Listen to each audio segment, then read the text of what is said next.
Lebret, c'est vous, William, qui avez révélé hier les informations que je donnais à l'instant. Je vous propose peut-être de voir le sujet. Vous allez pouvoir nous dire.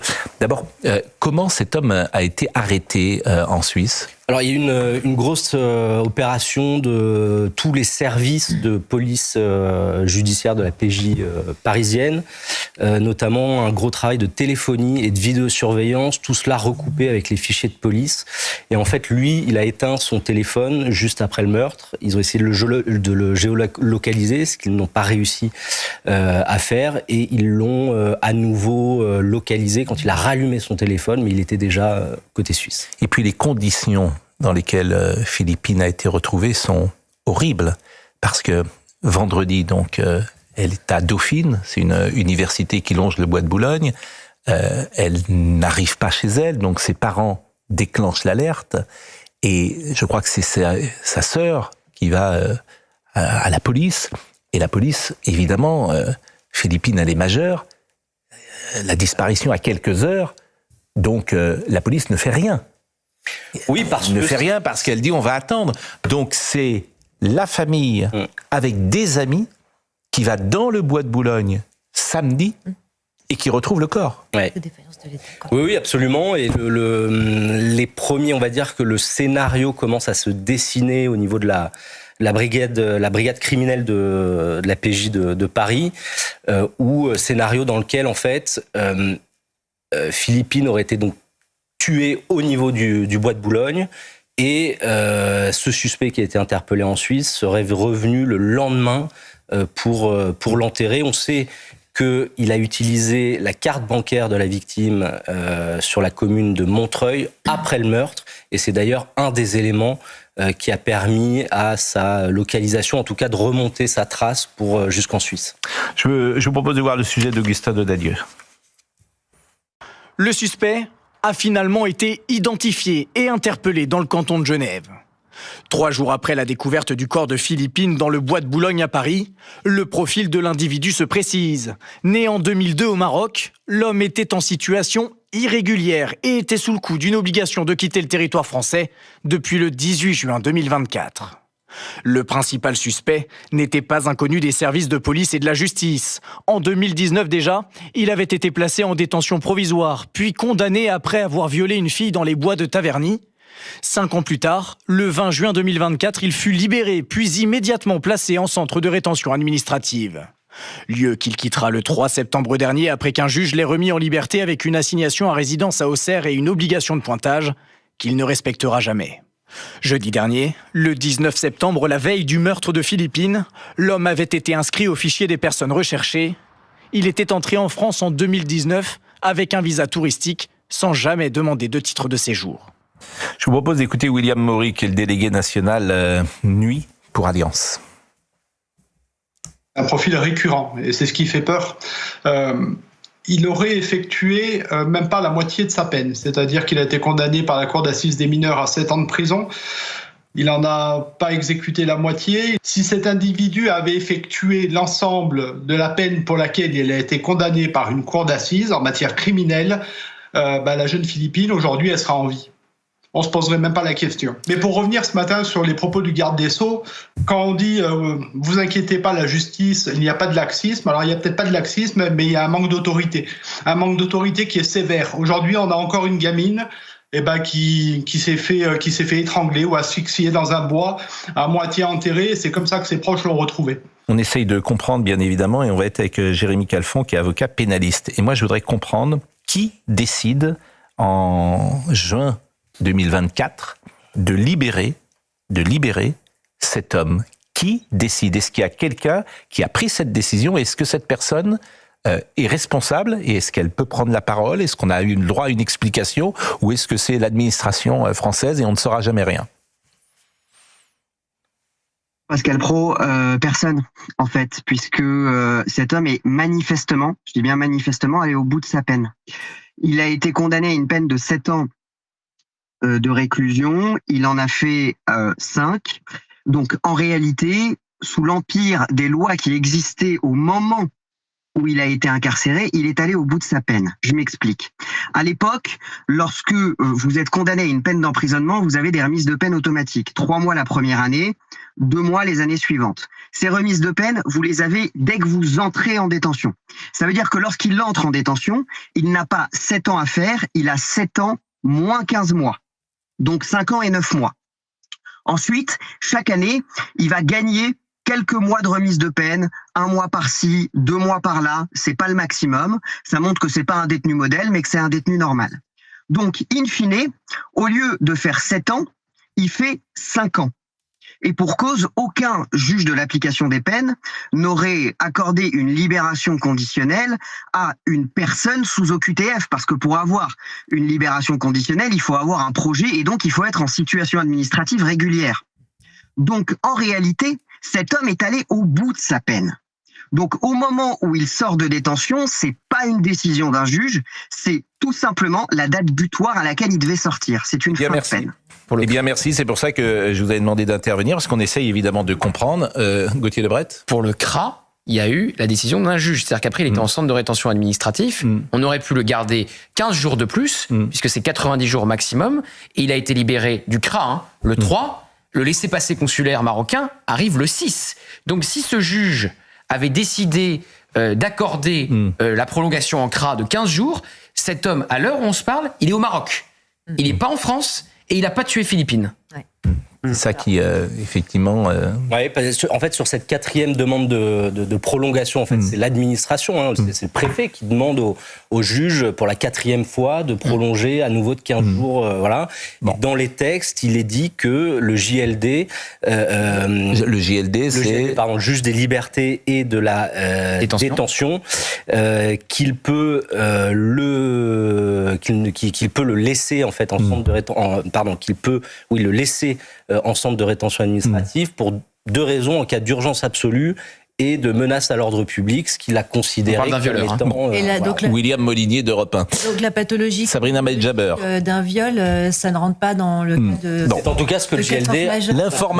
L'information que vous n'avez pas réussi à avoir, c'est si, lors de son procès, en 2021, il a bénéficié de l'excuse de la minorité. Ça, on n'a pas cette information. Non, parce que je n'ai pas pu lire pour l'instant le verdict de la cour d'assises des mineurs du Val d'Oise. Et vous savez que pour un mineur âgé de... Ce sont des jurés populaires qui ont rendu ce verdict. C'était la cour d'assises des mineurs du Val d'Oise. Donc ce sont des citoyens français. Oui. Nous sommes d'accord, c'est pas un jury professionnel. Sur les mineurs, il faudrait vérifier, mais... je vais poser la question.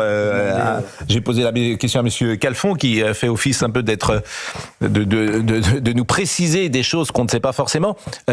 Cour d'assises des mineurs, jury populaire ou jury professionnel ? Jury populaire. Jury populaire. Donc c'est des... Et vous vouliez préciser autre chose peut-être par rapport à notre conversation ? Oui, en fait, ce qui est un peu étonnant, enfin dans tout ce cheminement-là, William Molinier a parfaitement résumé le cheminement au CRA, c'est que vous avez une personne qui sort en fin de peine et vous avez la préfecture qui ne prend une OQTF que 2 jours avant sa sortie. Or, on sait que la difficulté pour faire exécuter les OQTF, c'est les laissez-passer consulaires. Donc si l'OQTF avait été prise plus tôt, et que les démarches avaient été faites plus tôt, on n'aurait pas attendu la fin de JLD 4, c'est-à-dire de la dernière prolongation, pour obtenir le laissez-passer consulaire. J'ai compris. À mon sens, les services préfectoraux ont un peu tardé. On sait qu'il va sortir le 15 juin. Peut-être que le 1er avril, faut mettre en place ça. Vous avez parfaitement raison. Exactement. Mais on dit en fait, moi je dis souvent ça le matin, sur toutes ces affaires, on ouvre le capot et on voit comment ça fonctionne. Et ça fonctionne n'importe comment. Voilà, pour résumer. Mais c'est vrai pour la justice, c'est vrai pour globalement tous les domaines de l'État qui sont défaillants. Et à chaque fois, cette expression que j'ai utilisée 10 000 fois, tu ouvres le capot et tu vois ce qui se passe. Non mais moi, Éric Nolot. J'entends et j'assimile toutes les informations qui sont données, mais je constate que nous sommes devenus les Sisyphes du malheur, quoi. C'est-à-dire que nous poussons la grosse pierre du chagrin jusqu'au sommet, on espère qu'elle ne va pas redéverser. Éric Nolot. Et la semaine d'après, nous voilà en train de discuter d'un nouveau meurtre à nouveau commis par quelqu'un sous OQTF. Alors Sisyphe, c'est une malédiction. Mais nous avons le pouvoir de rompre cette malédiction par le changement de la loi. Donc combien de fois Sisyphe devra pousser le rocher jusqu'au sommet, le voir dévaler pour une nouvelle affaire terrible. Puis alors là, les circonstances sont tellement sordides, la découverte du corps par la famille. Enfin bon, c'est alors justement, William, combien de fois Sisyphe devra-t-il rouler le rocher avant que tout change? William Molinier, quand quelqu'un est majeur, qu'il a disparu depuis quelques heures, la police ne peut pas déclencher, sans doute, un avis de recherche. Ah non, il y a plusieurs milliers de gens qui de disparitions chaque année. Mineur, c'est autre chose, bien sûr, mais majeur, la personne est majeure. Oui, alors mineur, évidemment, bon, c'est ce qu'on... Il y a alerte, enlèvement tout de suite. Langage courant, la fugue, et vu que la minorité fait que c'est une disparition inquiétante, là, en l'occurrence, il n'avait aucun élément sous la main pour considérer que c'était inquiétant et donc déclencher des investigations dans les premières heures du signalement de la disparition. Je voulais vous faire écouter Didier Migaud, parce que Didier Migaud, il symbolise le déni. Et puis il arrive avec son sourire, et puis il nous dit, mais non, tout va bien, il n'y a pas de problème, faut que les Français se... Bon, c'est insupportable. Insupportable, monsieur Migaud, ce qu'il a dit. Je vous propose de l'écouter. Je crois que le laxisme de la justice n'existe pas. Il faut en convaincre celles et ceux qui le pensent. Bon, qu'il y ait des possibilités d'améliorer, bien sûr, les réponses, c'est évident. Bon, mais c'est en dialoguant, en faisant confiance, en essayant de provoquer justement les possibilités d'avancer ensemble que nous pourront apporter les meilleures réponses possibles. Nous sommes dans un état de droit, il y a des règles qui existent, on doit les respecter, il y a des procédures qui doivent être respectées, mais il ne faut pas que ça entrave, bien évidemment, la possibilité de sanctionner des comportements qui doivent l'être. Non, on n'est pas dans un état de droit parce que c'est vraiment dire le contraire de la réalité. Je veux dire, les magistrats ne protègent pas dans l'espèce, dans cette histoire-là. Ce qui est frappant, c'est que le laissez-passer consulaire est arrivé le 4 septembre. Donc, il est arrivé le lendemain de la libération de cette personne qui aurait dû être accompagnée à la frontière. Pour une fois, il n'y a pas eu de problème pour obtenir du Maroc ou d'un autre pays d'ailleurs du Maghreb qu'il récupère son ressortissant. Donc, c'est vraiment un dysfonctionnement purement français. C'est-à-dire, c'est réellement une erreur judiciaire, pourrait-on dire. C'est la bureaucratie française qui est défaillante. Il y a 130 000 à peu près au QTF par an, je crois. Il y en a 10% qui sont exécutés. Grosso modo, c'est ça les chiffres. Là, c'est un cas tout à fait particulier où on avait un partenaire en face, de l'autre côté de la Méditerranée, qui récupérait et s'occupait de ce délinquant. Mais comment il est possible qu'on ne le... On n'a pas vu que c'était un pervers. On n'a pas vu que c'était un pervers. Si, il était condamné pour viol. C'est un récidiviste. Voilà. Désolé. Il a été traité, il a été pendant des années dans nos prisons. On s'est pas rendu compte qu'il recommencerait dans les bois la même histoire. Mais ce que je comprends pas, William Molinier, comment est-il possible que le document consulaire arrive le 4, le 6, le 6 et que le juge qui prend la décision le 3 ne sache pas que ce document arrive le 6?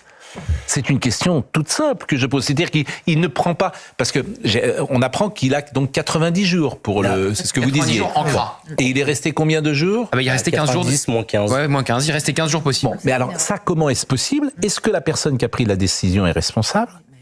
Est-ce que cette personne est responsable?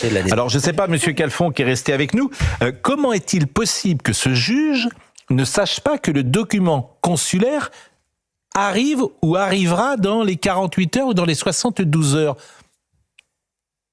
Alors, j'ai pas le dossier, mais l'hypothèse la plus probable, c'est que la préfecture dans le dossier n'a pas réussi à démontrer qu'il allait avoir le laissez-passer à bref délai, puisque la loi dit bien que le JLD peut prolonger si la préfecture établit que la délivrance du laissez-passer consulaire intervient à bref délai. Donc, mais vous répondez pas à ma question. Comment est-il possible? Parce que ce document consulaire, il est, j'imagine, dans les tuyaux. Ah oui, il est demandé en tout. Oui, il est demandé, donc j'imagine qu'il est dans les tuyaux et qu'on sait s'il peut arriver ou pas. C'est ça que je ne saisis pas. la courroie de transmission entre ce qu'il y a dans les tuyaux et le JLD, c'est la préfecture qui va dire le laisser passer dans les tuyaux. Regardez, on a fait et la préfecture ne l'a pas. Mais pourquoi la préfecture ne l'a pas fait, on ne sait pas. Bon, écoutez, je voulais assigner à résidence dans un hôtel, payé par l'impôt du contribuable français après le CRA. Donc au lieu de le garder en CRA 15 jours de plus, on l'assigne à résidence dans un hôtel dans lequel il n'ira jamais, et la chambre d'hôtel est payée par le contribuable français. Quand on dit ouvrir le capot, quand on dit que ce pays marche sur la tête, État de droit. Quand on dit et que vous avez un ministre qui vient, le sourire aux lèvres, dire qu'il faut qu'on parle parce que c'est comme ça que ça va se passer, et qu'on apprend ce qui se passe et comment ça fonctionne, mais c'est invraisemblable. Évidemment que c'est invraisemblable. Alors écoutez ce que disait Madame Comines. Il y a quelques jours, la France a tué mon mari, disait-elle, et on disait tout à l'heure, la France ne protège pas ses enfants. Je l'affirme haut et fort, la France a tué mon mari. La France a tué mon mari, le père de mes enfants. La France a tué mon mari par son insuffisance. Son racisme. Pourquoi ? Pourquoi cet homme multirécidiviste peut-il évoluer en toute liberté ? Quand est-ce que nos législatifs ouvriront réellement les yeux ? Quand est-ce qu'effectivement les gouvernements... Elle ne sait pas qu'elle ne sera pas Premier ministre. Mais non, mais je vous assure, c'est un monde quand même qui peut surprendre. Donc elle était hier, donc et puis bon. Alors écoutons ce que dit Madame Castex, qui représente personne. Moi, ce que je dis sur l'immigration, c'est qu'on a manifestement un problème d'accueil. Non, ma question c'est, est-ce que vous étiez pour la régularisation de tous les sans-papiers ? Une régularisation des sans-papiers, oui. De tous les sans-papiers ? Il faut que je regarde davantage, mais plutôt favorable à ça, oui. C'est-à-dire tous les sans-papiers ou seulement ceux qui travaillent ou... Tous les sans-papiers. D'accord, donc même ceux qui ne travaillent pas ? Oui. D'accord, donc toutes les personnes qui sont... Je rappelle quand même que cette discussion... Non, mais c'est une discussion intéressante. Non, mais c'est très intéressant. Puisque vous dites que vous êtes encore candidat à Matignon, ça veut dire que concrètement, toute personne qui est sur le territoire et qui n'a pas de papier a vocation à être régularisée. Ce que je dis, c'est que les migrants sont stigmatisés en permanence. Ce sont des gens qui contribuent au fonctionnement de la société. Ce sont des gens qui payent des impôts, qui font fonctionner la société. Par ailleurs, on l'a vu lors des débats sur la binationalité et sur la préférence nationale. On a vu à quel point ça mettait en difficulté le secteur économique, que le Rassemblement national stigmatise à ce point et déclare vouloir écarter les étrangers du travail en France. Mais c'est une clarification importante. Vous défendez et... Vous êtes effectivement l'émanation du Nouveau Front Populaire, la régularisation de tous les sans-papiers, qu'ils travaillent ou pas. Juste... Vous parlez au nom du PS aussi quand vous dites ça ? Je parle en mon nom propre là. Oui. Vous toute seule, hein, d'accord, ok. Qu'est-ce que vous voulez ainsi c'est-à-dire que c'est une position qui est pas surprenante pour LFI. Pour le PS, ça me paraît un peu... Je pense qu'il faut une régularisation importante des sans-papiers. Je ne sais pas si c'est l'intégralité. Il faudra que je regarde. Si vous voulez, la prochaine fois que je viens, on en reparle pour que je confirme cette position. C'était hier soir, vers 18h30, 19h. Quelques minutes plus tard, on apprenait qui avait tué Philippine. Non, mais ce qu'elle dit, c'est très grave. Hein. Ça met en colère parce que à la question, elle répond de manière assez différente. Elle dit oui, ensuite elle dit il faut que je regarde. Et puis non, c'est pas la peine de regarder, il faut régulariser tout le monde. Mais... Il n'y a pas de cas particulier, il n'y a pas de gens qu'il faudrait expulser. Tout le monde est le bienvenu. En fait, ça n'a aucune prise sur la réalité. Non, c'est l'idéologie qui est percutée sur le mur du réel.